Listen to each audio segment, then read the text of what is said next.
Hello friends, welcome to the previous questions with Prachi. आज हम पढ़ने वाले हैं मौलिक अधिकार। यह है वीडियो हमारी मौलिक अधिकार की सीरीज में तीसरा वीडियो है।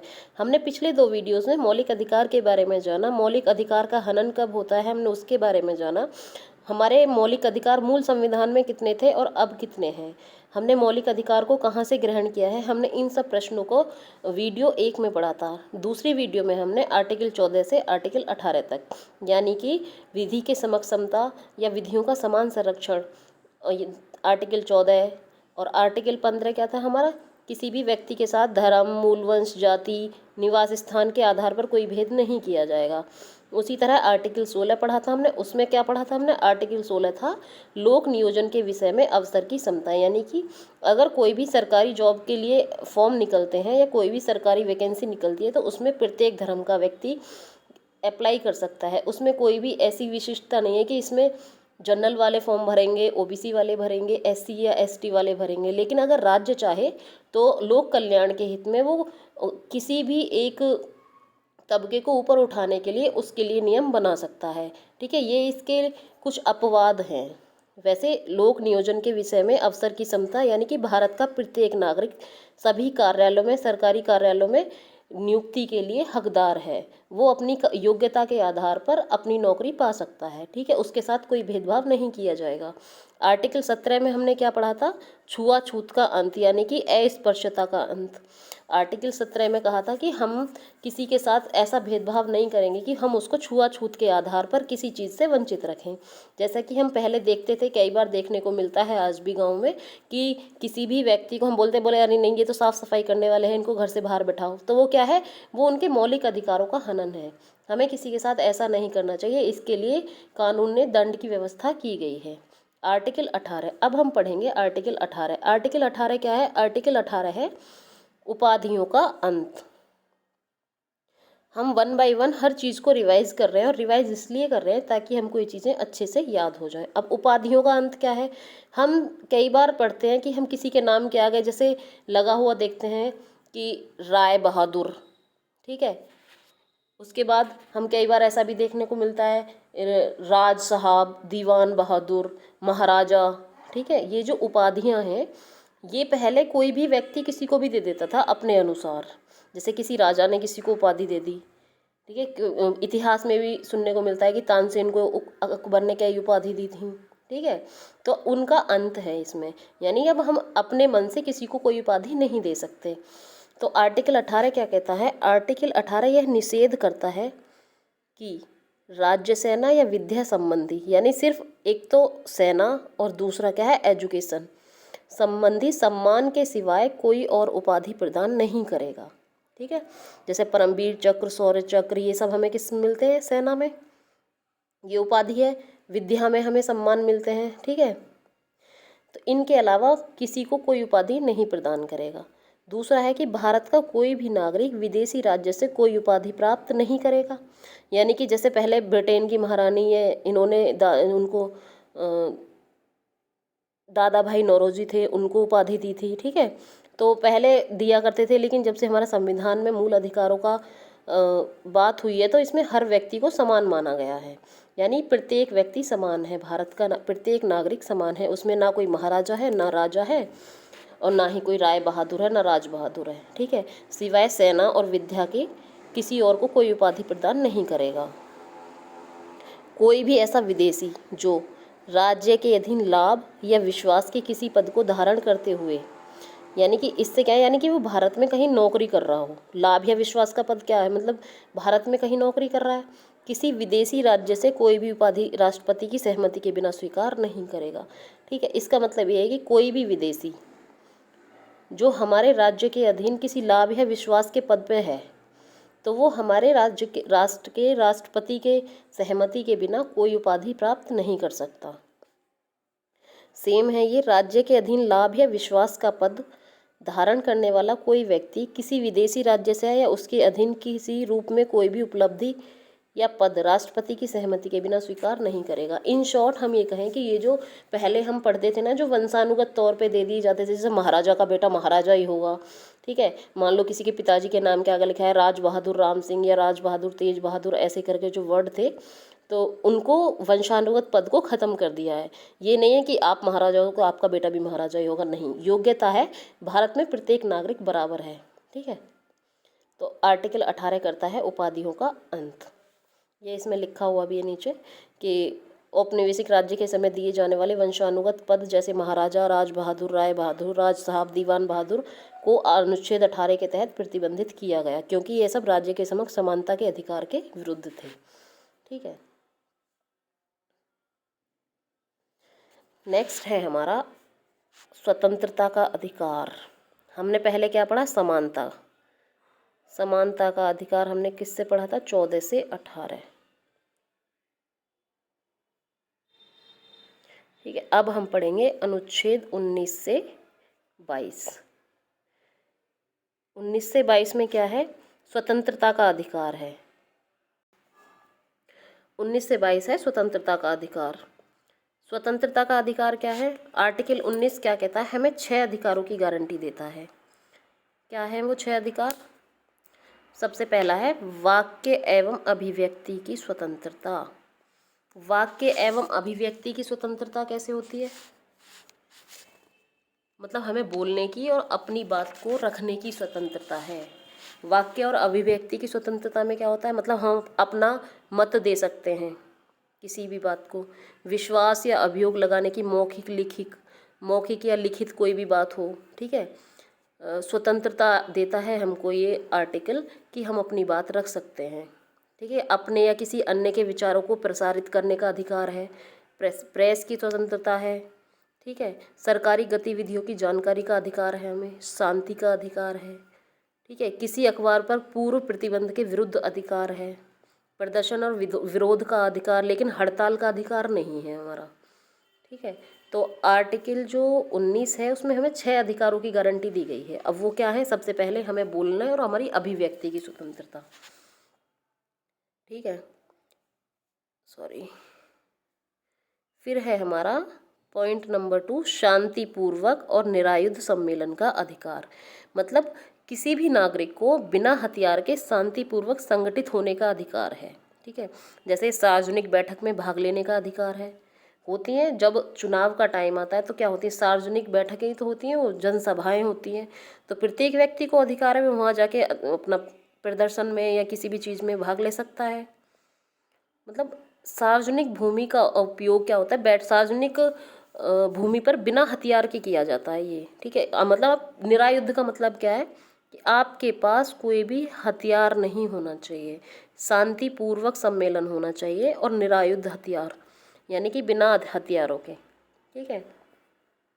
तीसरा है कि भारत का नागरिक कोई भी संगम या संघ सहकारी समिति बनाने का अधिकार रखता है।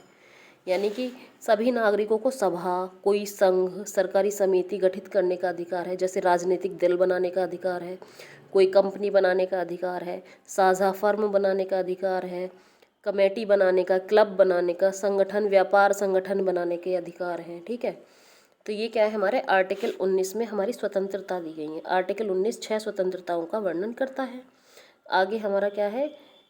भारत के राज्य क्षेत्र में संचरण का अधिकार, यानी कि यह स्वतंत्रता हर नागरिक को देश के किसी भी हिस्से में संचरण का अधिकार देती है। हम जाते हैं, हम कभी हमारा घूमने का मन करा, हम जम्मू कश्मीर घूम आए, हम हरिद्वार ऋषिकेश घूम आए, हम अन्य राज्य में घूम आए, ठीक है। तो हम क्या है? हमें यार मौलिक अधिकार है, हम भारत के किसी भी हिस्से में संचरण कर सकते हैं, घूम फिर सकते हैं, ठीक है। वह स्वतंत्रता पूर्वक एक राज्य से दूसरे राज्य में या एक राज्य से एक दूसरे स्थान पर संचरण कर सकता है, ठीक है। यानी भारत सभी नागरिकों के लिए एक है। इसका उद्देश्य राष्ट्रीय सोच को बढ़ावा देना है, ठीक है। यानी कि प्रत्येक व्यक्ति के लिए भारत एक है। कोई भी व्यक्ति हो, चाहे वो तमिलनाडु से उत्तर प्रदेश आ जाए, उत्तर प्रदेश का तमिलनाडु चला जाए, वो सिर्फ भारतीय नागरिक है। और भारत के हर नागरिक को ये हक है कि वो किसी भी अपने देश के किसी भी हिस्से में जाके घूम फिर सकता है, ठीक है। नेक्स्ट है हमारा भारत के राज्य क्षेत्र के किसी भाग में घूमने, बस जाने में, निवास करने का अधिकार। यानी कि मान लो यूपी का व्यक्ति है, मध्य प्रदेश में जाके बस जाए तो कोई बात थोड़ी है। उसके पास क्या है? सिंगल सिटीजनशिप है, वो क्या है? भारत की नागरिकता है। यानी उसके पास कोई यूपी की नागरिकता थोड़ी है, या उसके पास एमपी की नागरिकता थोड़ी है। उसके पास क्या है? सिटीजनशिप ऑफ इंडिया, यानी भारत की नागरिकता है उसके पास, ठीक है। तो वो कहीं भी निवास कर सकता है, घूम फिर सकता है। कोई भी व्यापार या कारोबार करने का अधिकार है, यानी कि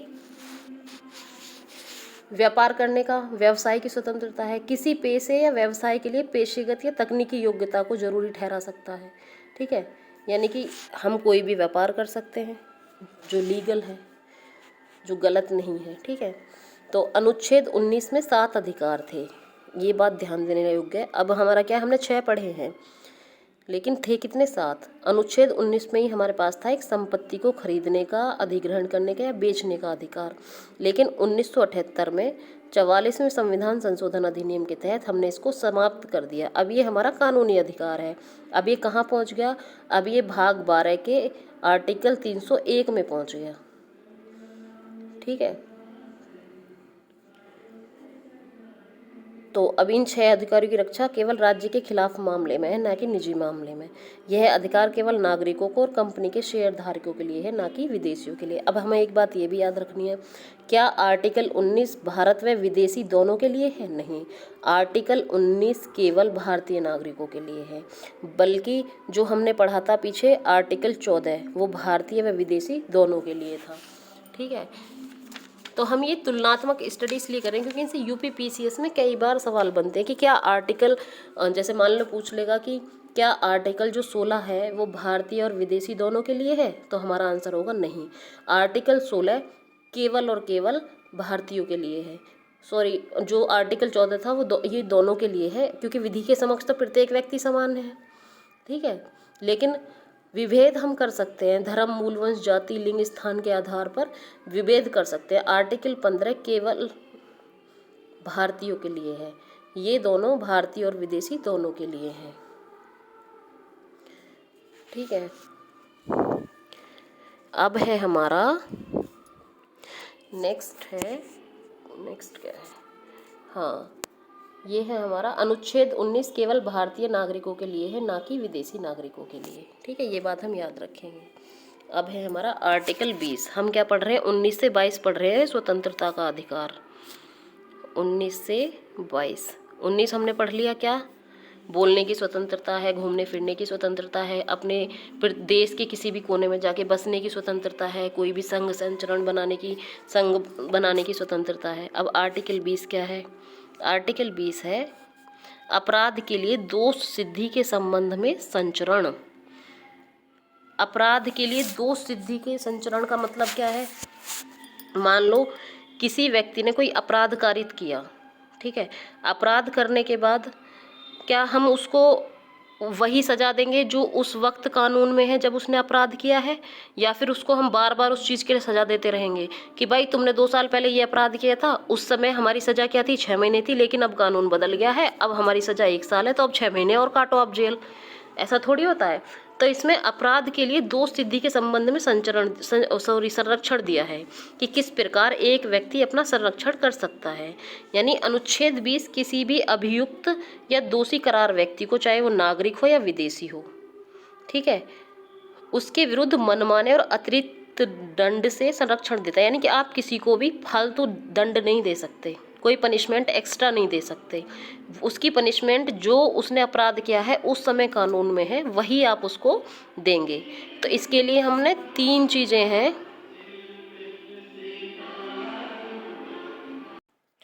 इसमें हमारे पास क्या है, इसमें हमारे पास 4 पॉइंट हैं। अब वो चारों पॉइंट हमको समझने हैं।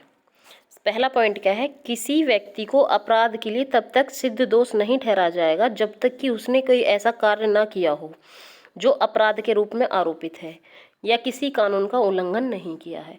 मतलब हम उसको जब तक आरोपित नहीं कह सकते कि जब तक उसने किसी कानून का उल्लंघन ना करा हो। तो जाहिर सी बात है कि कानून का उल्लंघन होगा तो ही हम उसको बोलेंगे भाई कि तुमने कोई अपराध किया है। ठीक है, एक वह व्यक्ति जिसने अपराध किया है उससे अधिक शक्ति का भागी नहीं होगा जो उस अपराध के किए जाने के समय कानून के अधीन अधिरोपित की जा सकती है।